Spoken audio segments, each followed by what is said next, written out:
How to convert a fraction, percentage, and decimal. In this video, I will teach you how to convert in a very easy way. Meron tayong sample dito, the fraction, the percent, and the decimal. So the first one will be 3 over 5. Paano i-convert ang 3 over 5 into percent and decimal? So if we have a fractional form like this, all you have to do is just divide, or you just make this denominator into 100. So I will show you the two solutions on how to do this. The first one is, if we have 3 over 5, then you just divide 3 over 5.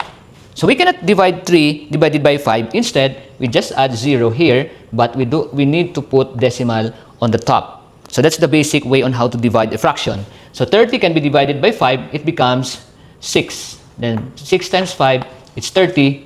Then the difference of this is 0. Therefore, 3 over 5 is equivalent to 0.6. The other way around on how to convert this 3 over 5 into percent or decimal is by multiplying a number that makes this denominator into 100. So what value here, if we multiply to 5, becomes 100. So the answer for this is 20.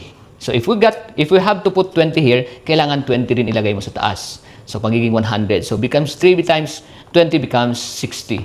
So therefore, the value of 3 over 5 is 60%. So this answer here, if you are going to transform that into percentage, all you have to do is just write a decimal here, or write zeros here, then you just move twice, 1, 2. So magiging sagot is 60. So 60%. So dito naman, disregard the denominator, the value of the numerator will be as 60%. So the answer for this one is 60%, and the decimal form of it is the 0.6. So that will be the answer for letter A. Letter B, how do we convert this percent into decimal?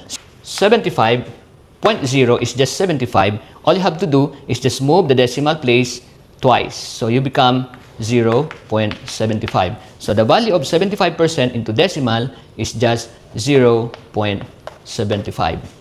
So the other way around on finding this decimal is just to divide 75% divided by 100. Because if we are going to divide this, it will always become 0.75. So mas madali siya i-convert ang percent into decimal. So how about into fraction if we have given a percent? So all you have to do is just make it as 75 over 100. Then you just reduce to lowest term. So what number that can be divided by 75 also can be divided by 100? Yun yung tinatawag nating GCF. So we have 25. So the answer for this is 3 over 4. So the value of 75 in a fraction form is 3 over 4. Then, letter C, if we have here decimal given, all you have to do is just move the decimal place twice to the right. So magiging 45%. So what will be the value of 45% into fraction? We just put denominator as 100. So it becomes 45 over 100. So find a GCF, number that can be divided by 45 and 100. That would be 5, and then 5. 45 divided by 5, it's 9. 100 divided by 5, it's 20. So the value of fraction of this 45% is 9 over 20. Sa letter D, kayo naman kung ano yung magiging sagot. You just comment it down in the comment section kung ano yung sagot ng 7 over 5. Thank you for watching and have a nice day.